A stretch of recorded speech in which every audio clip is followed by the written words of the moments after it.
राम राम और आप सभी को प्रणाम।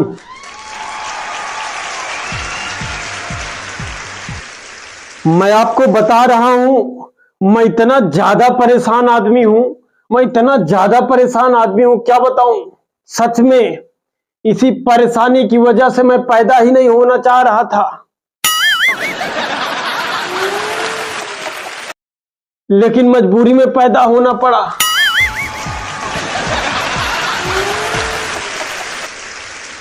क्योंकि हमारे माँ बाप माने ही नहीं जब तक हम पैदा नहीं हो गए। और भारत की सबसे बड़ी समस्या यह है कि चाहे लड़कियों की एक ही घर में क्रिकेट की टीम क्यों न तैयार हो जाए, लेकिन जब तक एक लड़का पैदा नहीं हो जाता ये लोग मानते नहीं हैं।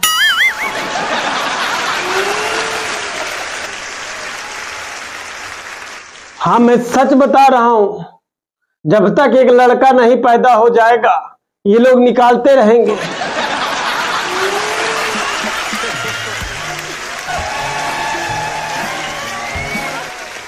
निकालना बंद नहीं करेंगे जब तक एक लड़का नहीं निकल जाएगा। मैं कसम से बता रहा हूं, अगर मैं 2 साल और रुक गया होता तो हमारे खुद के घर में हमारे पिताजी की एक आईपीएल टीम होती, और आप लोग जब पॉइंट टेबल चेक करते तो आरसीबी के बाद हमारे घर की ही टीम का नंबर होता।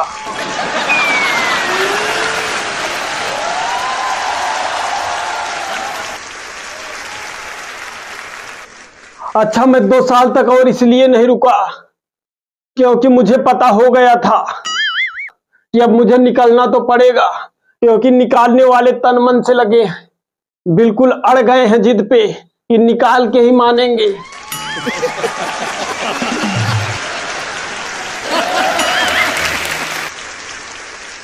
अच्छा, मैं 2 साल तक इसलिए नहीं रुका क्योंकि पता था कि मुझे निकलना तो पड़ेगा।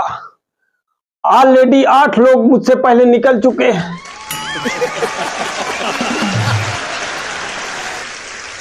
और अगर मैं ना निकला तो मेरे चक्कर में और जनसंख्या बढ़ेगी। अंत में मुझे निकलना ही पड़ेगा, इसलिए 9वें नंबर पे मैं निकल आया।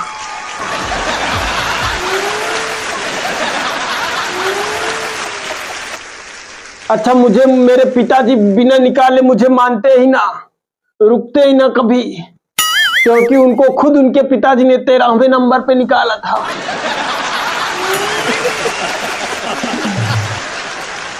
मैं आपको सच बता रहा हूं, पूरे भारतवर्ष में त्योहार आने पे खुशियां मनाई जाती हैं।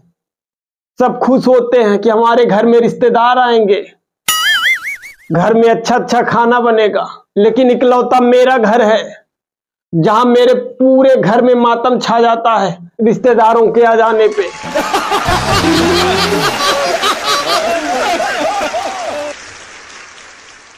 क्योंकि कोई भी त्योहार आए तो मेरे घर में सबसे पहले मेरी 8 बहनें आएंगी, और उनके साथ साथ उनके सबके पति भी आएंगे।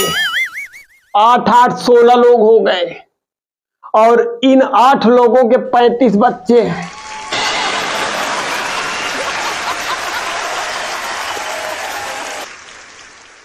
इतना ही नहीं, उसके बाद हमारी 12 बुआ भी आती है, और 12 बुआ के साथ साथ 12 फूफा जी भी आते हैं। उनके कुल 72 बच्चे।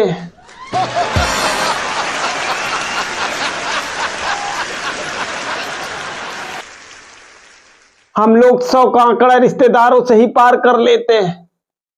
अब कौन हिंदुस्तानी होगा जो इतने रिश्तेदारों के आने पे खुश होगा। जाते वक्त इनको विदाइयां भी देनी पड़ती है। मैं किसी तरह इन भैंसों से अपना जीवन यापन कर रहा हूं, और इतनी फूटी किस्मत।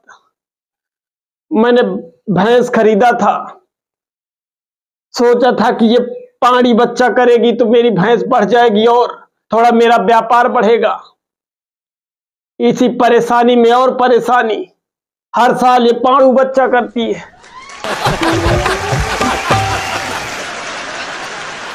एक बार भी पानी बच्चा नहीं की है।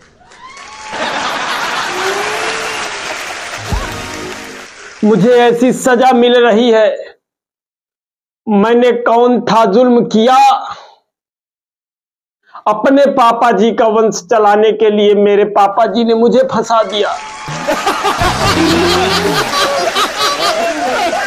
एक बार मैं अपने परेशानियों से इतना तंग आ गया, मैं सोचा कि हमारे यहाँ जब इतने रिश्तेदार आते हैं, रहते हैं, रुकते हैं, खाने के लिए थालियां कम पड़ जाती है तो केले के हरे हरे पत्ते काट के उसमें खाना खाना पड़ता है। तो क्यों ना हम भी कुछ दिन के लिए अपने ससुराल चले जाएं। और मैं उस परेशानी में और उस चिंता में पड़कर बिल्कुल काला हो गया।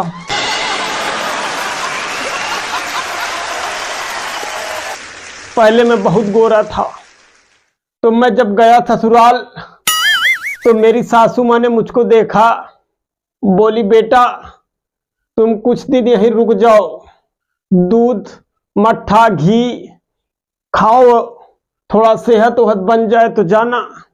मैंने कहा अरे सासू माँ क्या हुआ, अचानक बड़ी मुझ पे माया दिखा रही हैं।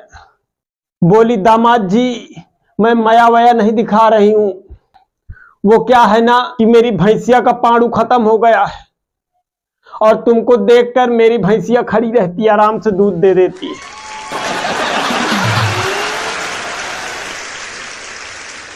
मेरी सासू माँ ने मेरी इतनी इज्जत से बेइज्जती की कि मैं चाह कर भी वहां नहीं रुक पाया।